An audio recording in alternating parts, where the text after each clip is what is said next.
17세기 전 세계에서 가장 신뢰받는 화폐는 네덜란드의 길더였습니다. 왜 길더였을까요? 당시 네덜란드는 해상무역의 최강사였어요. 동인도 회사라고 들어보셨죠? 전 세계 향신료 무역을 독점했던 그 회사. 네덜란드 상인들은 아시아, 아프리카, 아메리카 어디든 가서 물건을 사고 팔았습니다. 그리고 그 거래에 쓰인 동이 길더였어요. 전 세계 상인들이 생각했습니다. 네덜란드는 망하지 않겠지. 저렇게 돈을 잘 버는데. 그래서 길더를 믿었고 길더는 기축통화가 됐습니다. 그런데 18세기 후반 상황이 바뀝니다. 산업혁명이 일어났어요. 어디서요? 영국에서. 증기기관, 방직기, 철도. 영국은 세계의 공장이 됐습니다. 더 이상 향신료가 아니라 공산품이 세계 무역의 중심이 된 거예요. 게다가 영국은 해군력도 세계 최강이었습니다. 해가 지지 않는 나라라는 말 아시죠? 전 세계에 식민지를 두고 있었으니까요. 군사력과 경제력 두 가지를 모두 갖춘 영국. 자연스럽게 영국 파운드가 세계의 기축통화가 됩니다. 여기서 패턴이 보이시나요? 기축통화는 그냥 되는 게 아닙니다. 두 가지 조건이 필요해요. 첫째, 가장 혁신적인 물건을 만들어 파는 나라. 전 세계가 그 나라 물건을 사고 싶어 해야 합니다. 둘째, 가장 강력한 군대를 가진 나라. 그 화폐의 안전을 보장할 수 있어야 해요. 17세기엔 네덜란드가 그랬고 19세기엔 영국이 그랬습니다. 그렇다면 20세기 이후는요? 네, 미국입니다. 두 차례의 세계대전 이후 유럽은 폐허가 됐어요. 반면 미국은 본토에서 전쟁을 치르지 않았습니다. 오히려 전쟁 물자를 팔아서 엄청나게 부유해졌죠. 1944년 브레턴 우주 협정 들어보셨을 거예요. 전 세계 국가들이 모여서 합의합니다. 앞으로 달러를 기축통화로 쓰자. 달러만 금과 교환할 수 있게 하고 다른 나라 돈은 달러와 연동하자. 이렇게 달러 패권이 시작됩니다. 물론 1971년에 닉슨이 금태환을 폐지했잖아요. 더 이상 달러로 금을 바꿔주지 않겠다고 선언한 거죠. 그러면 달러의 신뢰가 무너져야 하는 거 아니에요? 그런데 신기한 일이 일어납니다. 달러는 오히려 더 강해졌어요. 왜일까요? 여기서 핵심이 나옵니다. 바로 석유예요. 1970년대 초 미국은 사우디아라비아와 비밀협정을 맺습니다. 내용은 간단해요. 사우디가 석유를 팔 때 오직 달러로만 받아라. 그러면 미국이 사우디 왕정을 군사적으로 보호해주겠다. 이게 바로 페트로달러 시스템입니다. 결과가 어떻게 됐을까요? 전 세계 모든 나라가 석유를 사려면 달러가 필요하게 됐습니다. 석유는 산업의 피예요. 공장을 돌리려면 석유가 필요하고 차를 굴리려면 석유가 필요합니다. 난방을 하려면 석유가 필요합니다. 아무리 미국이 싫어도 달러는 쌓아둬야 하는 겁니다. 지금은 어떨까요? 석유뿐만이 아닙니다. 전 세계 원자재 거래의 대부분이 달러로 이루어집니다. 금, 구리, 철광석, 곡물 다 달러예요. 그리고 여기에 하나 더 추가됩니다. 바로 빅테크, 1등 기업들이에요. 여러분 스마트폰 못 쓰세요? 아이폰이요? 아이폰 주식은 달러로 삽니다. 인공지능 열풍이잖아요. 엔비디아 GPU 없으면 AI 못 돌리죠? 엔비디아 주식도 달러입니다. 아마존에서 쇼킹하시죠? 넷플릭스 보시죠? 전부 미국 기업이에요. 전 세계가 미국 물건을 사고 싶어 합니다. 미국 기업에 투자하고 싶어 합니다. 그러려면 달러가 필요합니다. 이게 달러의 힘이에요. 게다가 미국은 여전히 세계 최강의 군대를 가지고 있습니다. 항공모함 11척, 전 세계에 800개가 넘는 해외 군사기지. 미국을 군사적으로 이길 수 있는 나라는 지구상에 없어요. 정리하면 이렇습니다. 달러가 강한 이유는 첫째, 전 세계 원자재가 달러로 거래되기 때문. 둘째, 가장 혁신적인 기업들이 미국에 있기 때문. 셋째, 가장 강력한 군대가 달러의 안전을 보장하기 때문. 이 세 가지가 합쳐져서 전 세계 사람들이 미국은 망하지 않을 거야 라고 믿게 만듭니다. 그리고 그 믿음이 달러의 가치를 받쳐주는 거예요. 자, 그럼 우리나라 원화는 어떨까요? 한국도 잘 살잖아요. GDP 세계 10위권이에요. 삼성, 현대, SK, LG 글로벌 기업들 많잖아요. 왜 원화는 달러처럼 대접받지 못할까요? 냉혹한 현실을 말씀드리겠습니다. 첫째, 한국은 자원이 없습니다. 석유 한 방울 안 나와요. 철광석, 구리, 희토류 전부 수입합니다. 그것도 달러로요. 우리가 아무리 반도체를 잘 만들어도 그 반도체 만들 원자재를 사려면 달러가 필요해요. 둘째, 한국 경제는 수출에 의존합니다. GDP의 40% 이상이 수출이에요. 미국, 중국, 유럽의 물건을 팔아야 먹고 삽니다. 그런데 그 나라들이 한국 물건 안 사면요? 한국 경제 흔들립니다. 셋째, 지정학적 리스크예요. 한반도는 분단 국가입니다. 바로 위에 핵무장한 북한이 있어요. 미사일 쏘면 서울까지 5분이면 날라옵니다. 외국 투자자 입장에서 생각해보세요. 전쟁 위험이 있는 나라 화폐, 얼마나 믿음직스러울까요? 넷째, 시장 규모예요. 한국 인구 5천만, 경제 규모로 따지면 전 세계의 2%밖에 안 됩니다. 미국이 재채기하면 한국은 독감에 걸려요. 반대로 한국이 재채기해도 미국은 아무렇지도 않습니다. 그래서 원화는 위험 자산으로 분류됩니다. 영어로 risky currency라고 해요. 세계 경제가 불안해지면 외국 투자자들은 가장 먼저 뭘 할까요? 위험 자산을 팝니다. 한국 주식 팔고 원화를 달러로 바꿔서 빠져나가요. 반대로 달러는요? 안전자산이에요. 세상이 혼란스러울수록 사람들은 달러를 찾습니다. 코로나 터졌을 때 기억나세요? 전 세계가 혼란에 빠졌는데 달러는 오히려 더 강해졌어요. 이게 바로 환율의 본질입니다.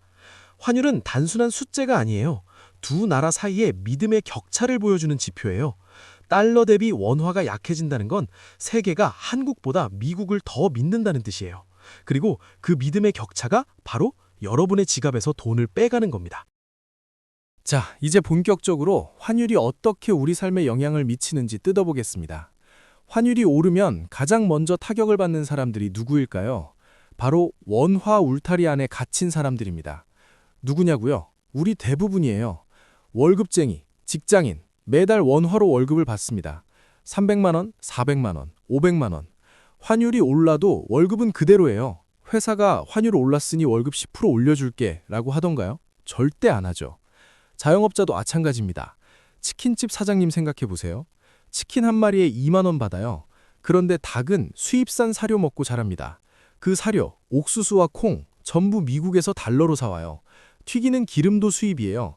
환율 오르면 원가가 올라갑니다. 그러면 치킨값을 올려야 하는데 손님들 안 오면요? 본인이 손해보는 거예요. 빵집도 그렇고 커피숍도 그렇고 식당도 다 마찬가지입니다. 원자재 가격은 달러를 따라가는데 파는 건 원화로 받으니까요. 정리하면요. 원화로 버는 사람, 원화로 쓰는 사람, 원화 자산만 가진 사람. 이 세 가지에 해당하면 환율 상승의 피해자가 됩니다. 그리고 대한민국 국민 대다수가 여기에 해당해요. 그런데 같은 환율 상승이 누군가에게는 축복이 됩니다. 바로 원화 울타리를 넘어선 사람들이에요. 첫 번째 승자, 수출 대기업입니다. 삼성전자 생각해보세요. 스마트폰 하나를 미국에 1,000달러에 팝니다. 환율이 1,200원일 때 이 스마트폰은 삼성에게 120만 원을 벌어다 줬어요. 그런데 환율이 1,450원이 되면 똑같은 스마트폰 팔아서 145만 원을 받습니다. 아무것도 안 했는데 25만 원 더 버는 거예요. 이걸 환차익이라고 합니다. 환율 차이로 인한 이익이죠. 현대차도 마찬가지입니다. 미국에서 차 한 대 5만 달러에 팔아요. 환율 1,200원이면 6천만 원, 환율 1,450원이면 7,250만 원, 차 한 대당 1,000만 원 넘게 더 버는 겁니다. 물론 실제로는 해지도 하고 복잡하지만 기본 구조는 이래요. 요즘 삼성전자, 현대차, SK하이닉스 같은 기업들 실적 발표 보시면요. 환율 효과로 영업이익이 몇천억 원 개선됐습니다. 라는 말이 꼭 나와요. 그게 바로 이겁니다. 두 번째 승자, 해외 자선을 가진 개인 투자자입니다. 요즘 설악게임이라고 하죠. 미국 주식에 투자하는 한국 개인 투자자들. 예를 들어 볼게요. 3년 전에 애플 주식을 1만 달러어치 샀다고 합시다. 그때 환율 1,200원이었으니까 1,200만 원을 투자한 거예요.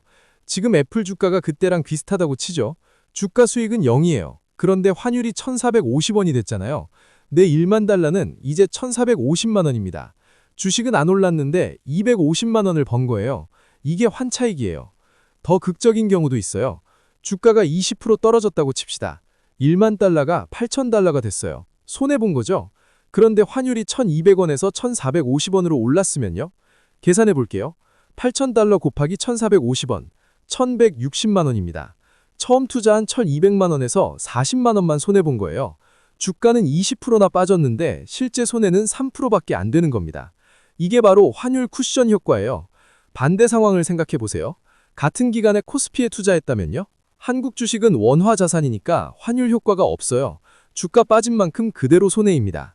게다가 외국인들이 한국 주식 팔고 나가면서 주가가 더 떨어지는 경우도 많죠. 세 번째 승자, 달러 자산을 보유한 사람들입니다. 꼭 주식이 아니어도 돼요. 달러 예금, 달러 보험, 미국 채권, 미국 부동산. 달러로 된 자산은 환율이 오르면 자동으로 원화 가치가 올라갑니다.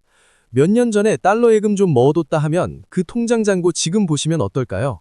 금리 수익은 얼마 안 되지만 환차익이 엄청나게 붙어 있을 거예요. 이제 그림이 보이시나요? 환율이 오르면 원화에 갇힌 사람에서 달러를 가진 사람들로 부가 이동합니다. 정부가 세금을 걷어서 재분배하는 것도 아니에요. 조용히, 자동으로 시장에서 일어나는 일입니다. 강제적인 부의 이전이에요. 여기서 우리 사회의 아이러니한 장면이 펼쳐집니다. 뉴스를 보세요. 환율이 오르면 정부가 나옵니다. 경제 비상 상황이다. 서민들 허리띠 졸라매야 한다. 물가 안정을 위해 다 같이 노력해야 한다. 이런 말들 하잖아요. 맞는 말이에요. 환율 상승은 수입 물가를 올리고 그건 서민 생활을 어렵게 만들죠. 그런데 같은 시기에 다른 뉴스도 나옵니다. 삼성전자, 환율 효과로 영업이익 1조 개선, 현대차, 역대 최대 실적 경신, 수출 대기업들 깜짝 호실적. 이상하지 않아요? 나라가 어렵다는데 누군가는 역대 최대 실적을 내고 있어요. 서민은 물가 때문에 허리가 휘는데 대기업은 환율 덕분에 배가 부릅니다. 물론 대기업 실적이 좋아지면 고용도 늘고 경제에 도움이 된다, 이렇게 말할 수 있죠. 낙수 효과라고 하죠. 그런데 솔직히 체감되세요? 삼성전자가 1조 더 벌었다고 여러분 월급 올랐어요? 또 하나의 아이러니. 해외 주식 투자한 서학개미들 있잖아요. 이분들은 환율이 오르면 오히려 웃어요. 환율 방어해주네. 역시 달러 들고 있길 잘했다. 같은 한국 사람인데 환율에 대한 반응이 정반대인 거예요. 결국 환율이라는 건요, 같은 국민을 두 패로 나눕니다. 원화에 묶인 사람, 그리고 달러로 넘어간 사람, 그리고 전자에서 후자로 부가 이동하는 구조예요. 이게 공정한가요? 글쎄요, 공정하고 아니고의 문제가 아니에요. 이건 그냥 구조예요. 시장 경제에서 환율은 이렇게 작동해요. 우리가 이 구조를 바꿀 수는 없어요. 다만 이 구조를 이해하고 그 안에서 어떻게 할지를 선택할 수는 있습니다. 1997년 IMF 외환위기 때 일을 기억하시는 분들 계실 거예요. 아니, 요즘 젊은 분들은 직접 경험은 못했어도 들어보셨을 겁니다. 그때 우리나라는 외환 보유고가 바닥났어요. 나라가 빌린 돈을 갚을 달러가 없었습니다. 그래서 IMF한테 구제금융을 받았죠. 국가 부도 직전까지 간 거예요. 그때 국민들이 뭘 했는지 아시죠? 금 모으기 운동을 했습니다. 집에 있는 금반지, 금목걸이, 돌반지까지 꺼내서 나라에 바쳤어요. 그 금을 팔아서 달러를 마련하고 나라 빚을 갚는 데 보탰습니다. 그때는 달러를 파는 게 애국이었어요. 우리 모두 힘을 합쳐서 나라를 살리자, 이런 분위기였습니다. 실제로 효과가 있었고 한국은 IMF 빚을 예상보다 훨씬 빨리 갚았죠. 그런데 지금은 어떨까요? 솔직히 말씀드릴게요. 지금은 각자 도생의 시대입니다. 1997년과 지금은 상황이 달라요. 그때는 나라 전체가 위기였고 다 같이 가난해질 위험에 처했습니다. 그러니까 다 같이 힘을 합치는 게 의미가 있었어요. 지금은요? 앞에서 봤잖아요. 같은 환율 상승인데 누군가는 손해보고 누군가는 이득 봅니다. 대기업은 역대 최대 실적, 서민은 물가 폭탄, 해외 주식 투자자는 웃고 국내 자산만 가진 사람은 웁니다. 이런 상황에서 다 같이 허리띠 졸라매자라는 말이 과연 공정할까요? 저는 이렇게 생각합니다. 정부나 대기업이 여러분의 자산을 지켜주지 않습니다. 여러분 스스로가 지켜야 해요. 그리고 그 첫 번째 단계는 지금 자신이 어떤 구조 안에 놓여 있는지를 정확히 아는 겁니다. 자, 그럼 어떻게 해야 할까요? 먼저 스스로에게 질문해 보세요. 내 자산의 국적은 어디인가? 통장에 든 예금, 원화죠. 부동산, 한국 땅이니까 원화 자산이에요. 연금저축, 대부분 원화로 운용됩니다. 보험, 원화입니다. 주식, 국내 주식이면 원화예요. 만약 여러분 자산이 100% 원화라면 여러분은 한국 경제에 올인한 겁니다. 한국 경제가 좋으면 같이 좋고 한국 경제가 나쁘면 같이 나빠요. 환율이 오르면 피해를 고스란히 받습니다. 저는 이걸 자산의 단일 국적이라고 표현합니다. 마치 여권이 하나밖에 없는 것처럼 내 자산이 한 나라에만 묶여 있는 거예요. 그런데 생각해보세요. 요즘 부자들, 글로벌 기업가들은 어떻게 해요? 여러 나라의 자산을 분산합니다. 미국에도 투자하고 유럽에도 투자하고 신흥국에도 투자해요. 왜요? 한 나라에 무슨 일이 생겨도 전체 자산은 보호되도록. 일반인인 우리라고 못할 이유가 없습니다. 물론 미국 부동산 사라는 얘기가 아니에요. 그건 진입장벽이 너무 높죠. 하지만 미국 주식은요? 요즘 증권사 앱에서 쉽게 살 수 있잖아요. 애플, 마이크로소프트, S&P 500 ETF 몇만 원부터 시작할 수 있습니다. 달러 예금도 방법이에요. 은행 가서 달러 계좌 만들면 됩니다. 달러 보험도 있고요. 핵심은요, 자산에도 이중 국적을 부여하자는 겁니다. 원화 자산만 있는 게 아니라 일부는 달러 자산을 가지고 있어라. 그러면 환율이 올라도 달러 자산이 방어해 줍니다. 얼마나 가져야 하느냐고요? 정답은 없어요. 사람마다 상황이 다르니까요. 하지만 저는 개인적으로 최소 20에서 30% 정도는 달러 자산을 가지고 있는 게 좋다고 봅니다. 그래야 한국 경제가 재채기에도 독감에 안 걸려요. 오늘 영상에서 드린 말씀을 정리해 볼게요. 첫째, 환율 상승은 단순한 숫자 변화가 아닙니다. 그것은 원화에 갇힌 사람들에게서 달러를 가진 사람들로 부가 이동하는 과정입니다. 둘째, 달러가 강한 이유는 세계가 미국을 믿기 때문입니다. 원자재, 빅테크, 군사력, 이 세 가지가 달러의 신뢰를 바치고 있어요. 셋째, 원화는 구조적으로 취약합니다. 자원도 없고 지정학적 리스크도 있고 시장 규모도 작아요. 세계 경제가 불안해지면 가장 먼저 팔리는 화폐 중 하나입니다. 넷째, 이 구조를 바꿀 수는 없지만 이해하고 대응할 수는 있습니다. 자산의 국적을 분산하세요. 원화에만 올인하지 마세요. 마지막으로 한 가지 말씀드리고 싶어요. 저는 비관론자가 아닙니다. 한국 경제가 망할 거라고 생각하지도 않아요. 오히려 한국은 저력이 있는 나라입니다. 위기 때마다 일어섰잖아요. 다만 개인 차원에서 리스크 관리는 필요합니다. 한 바구니에 모든 계란을 담지 말라는 그 오래된 지혜, 그게 자산에도 적용된다는 거예요. 오늘 영상을 보시고 나도 좀 달러 자산을 알아봐야겠다라는 생각이 드셨다면 그것만으로도 이 영상의 목적은 달성된 겁니다. 오늘도 긴 영상 끝까지 봐주셔서 감사합니다.